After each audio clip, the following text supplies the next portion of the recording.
tudo bem com vocês? Na aula de hoje eu vou começar o capítulo 4.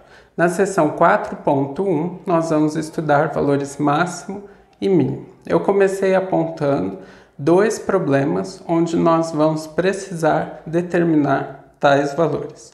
Suponha que uma pessoa quisesse determinar as dimensões que minimizam o custo de metal para produzir uma lata de óleo, ou um fazendeiro tem um campo retangular que precisa ser cercado. Quais são as dimensões deste campo que maximizam a sua área? A seguir, eu coloquei algumas definições que serão necessárias. Olha lá. Seja C um número no domínio de uma função f, que nós vamos denotar por dom de f ou por d.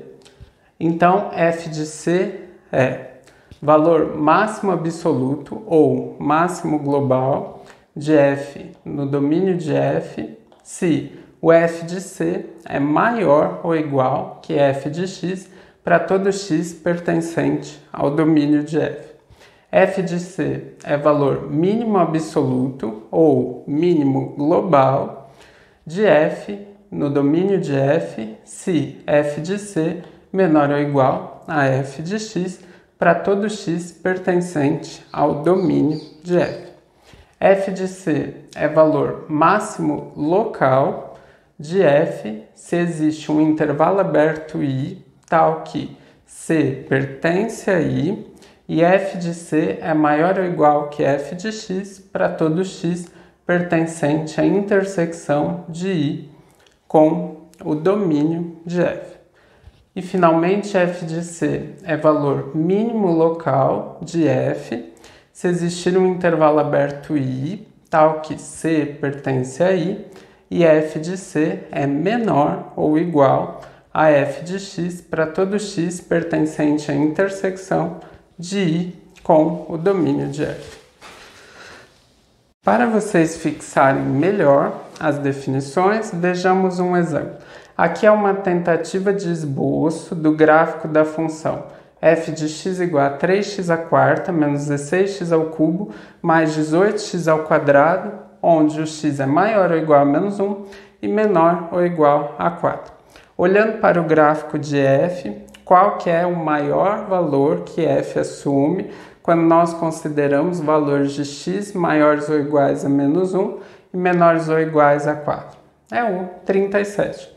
Então, nós vamos dizer que 37 é valor máximo absoluto ou máximo global de f em domínio de f. Novamente, olhando para o gráfico de f, quando nós consideramos valores de x, de menos 1 até 4, qual que é o menor valor que f assume?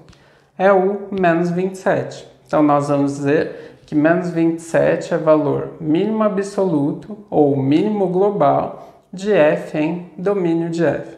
No próximo passo, nós vamos determinar os valores máximos locais e mínimos locais de f. Olha lá, nós temos que o f de menos 1 é 37.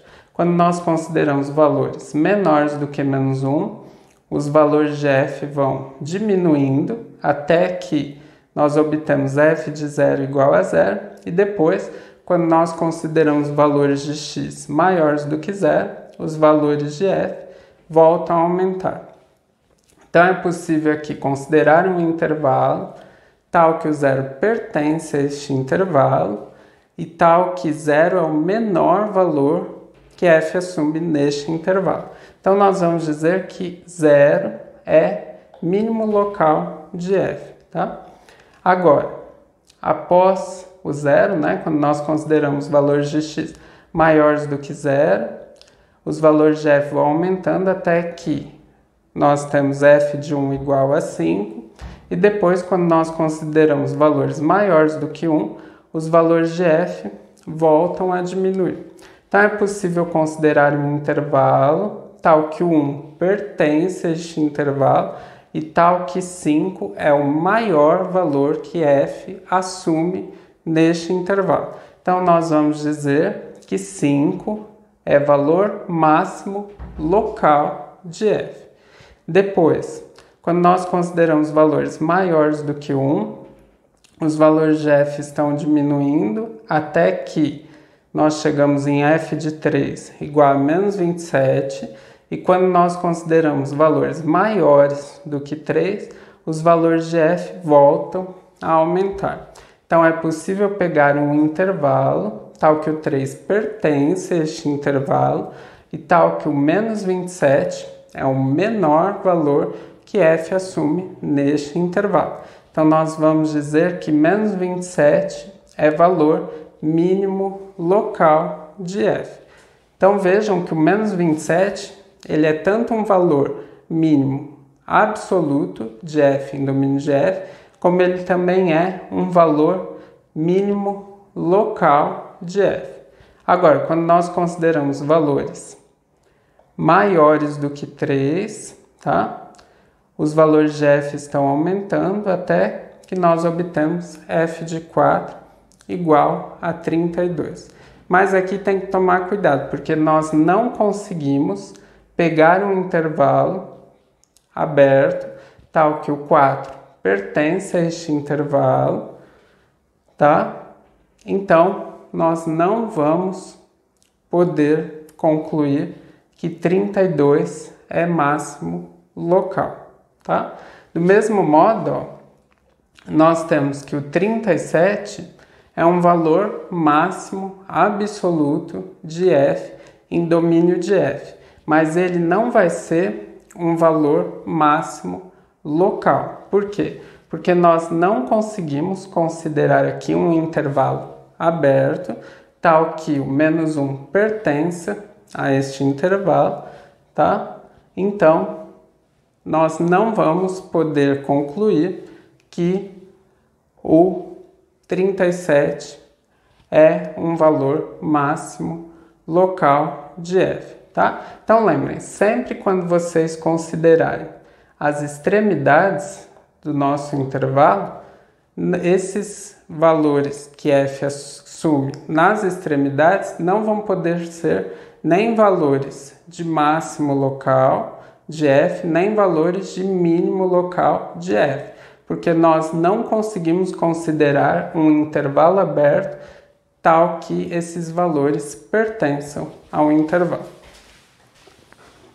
Prosseguindo, eu vou falar de dois teoremas importantes. O primeiro deles, o teorema do valor extremo, afirma que se f for uma função contínua em um intervalo fechado, então f sempre assume um valor máximo absoluto e um valor mínimo absoluto para alguns números deste intervalo.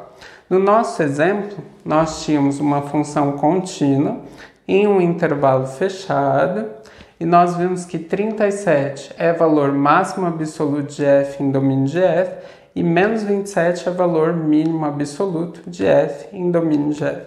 O segundo teorema sobre o qual eu vou falar é o teorema de Fermat, que afirma que se f tiver um máximo ou mínimo local em C e o f' de C existir, então o f' de C é zero. No nosso exemplo, nós vimos que 0 é mínimo local de f, 5 é máximo local de f e menos 27 é mínimo local de f. Vejam que o f' de 0 é 0, o f' de 1 é 0 e o f' de 3 também é 0, tá? Em todos eles, né, nós temos retas tangentes horizontais. Agora tem que tomar cuidado. Olha só, eu escrevi aqui. F' de C igual a 0 não implica que C seja máximo ou mínimo local da função f. Por exemplo, se vocês considerassem f de x igual a x ao cubo, nós sabemos que f' de x é igual a 3 vezes x ao quadrado. E o f' de 0 é igual a 3 vezes 0 ao quadrado, que é igual a 0, tá?